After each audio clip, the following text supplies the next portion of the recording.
जय भोलेनाथ, हर हर महादेव, जय शिव शंकर।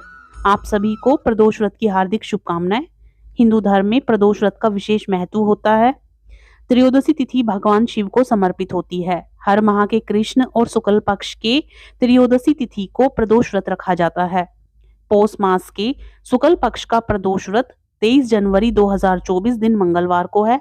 मान्यता है कि कर्ज से मुक्ति के लिए भौम प्रदोष व्रत रखा जाता है। प्रदोष व्रत के दिन शिवजी भगवान संध्या काल में कैलाश पर्वत पर प्रसन्न होकर नृत्य करते हैं और समस्त देवी देवता उनकी उपासना करते हैं। इस दिन प्रदोष काल शिव साधना करने से सारी मनोकामनाएं पूरी हो जाती हैं। पंचांग के अनुसार पौष मास के शुक्ल पक्ष की त्रयोदशी तिथि की शुरुआत 22 जनवरी 2024 दिन सोमवार की शाम 7:51 से होगी और 23 जनवरी 2024 दिन मंगलवार को रात 8:39 पर समाप्त होगी।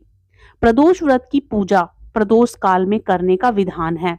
प्रदोष काल में शिव पूजा की जाती है। प्रदोष व्रत के दिन पूजा के लिए शुभ मुहूर्त शाम 5:52 से रात 8:33 तक है। भौम प्रदोष व्रत के दिन स्नान करने के बाद सफेद या नारंगी रंग के कपड़े पहनने चाहिए। इसके बाद बेल पत्र के पेड़ में जल चढ़ाएं और व्रत का संकल्प लें। दिन भर निराहार रहकर शिव जी का स्मरण करें। फिर शाम के समय स्नान करने के बाद बेल पत्र के पेड़ के नीचे घी का दीपक जलाएं। केसर मिश्रित दूध से शिव शंभू का अभिषेक करें। भांग, धतूरा, भस्म, बेलपत्र आदि शिव को चढ़ाएं। भगवान शिव को साबुत चावल की खीर अर्पित करें और आरती कर प्रसाद ग्रहण करें। भौम प्रदोष व्रत के दिन सुबह हनुमान जी को चोला चढ़ाएं। चमेली के तेल का दीपक जलाकर हनुमान चालीसा का पाठ करें। फिर हलवे का भोग लगाकर गरीबों में बांट दें। मंगल दोष से मुक्ति और विवाह में आ रही अड़चनें दूर करने की प्रार्थना करें। प्रदोष व्रत की पूजा में कभी भी काले रंग के वस्त्र धारण करके नहीं बैठना चाहिए। अगर आप प्रदोष व्रत रख रहे हैं तो कोशिश करें कि इस दिन किसी भी तरह का गलत काम ना करें। भगवान शिव की पूजा में तुलसी का प्रयोग नहीं करना चाहिए। शिव जी को नारियल का पानी कभी नहीं चढ़ाना चाहिए। भगवान शिव की पूजा के दिन आप हरे, लाल, सफेद, केसरिया या पीले रंग के वस्त्र पहन सकते हैं। के दिन आने वाले प्रदोष व्रत को मंगल प्रदोष या भौम प्रदोष व्रत कहते हैं। अब इसकी कथा श्रवण करते हैं। एक नगर में एक वृद्धा रहती थी। उसका एक ही पुत्र था। वृद्धा की हनुमान जी पर गहरी आस्था थी। वह प्रत्येक मंगलवार को नियम पूर्वक व्रत रखकर हनुमान जी की आराधना करती थी। एक बार हनुमान जी ने उसकी श्रद्धा की परीक्षा लेने की सोची। हनुमान जी साधु का वेश धारण करके वृद्धा के घर गए और पुकारने लगे, है कोई हनुमान भक्त जो हमारी इच्छा को पूर्ण करे? पुकार सुनकर वृद्धा बाहर आई और बोली, आज्ञा करें महाराज। हनुमान जी, जिन्होंने साधु का वेश बना रखा था, बोले, मैं भूखा हूँ, भोजन करूंगा, तू थोड़ी जमीन लीप दे। वृद्धा दुविधा में पड़ गई।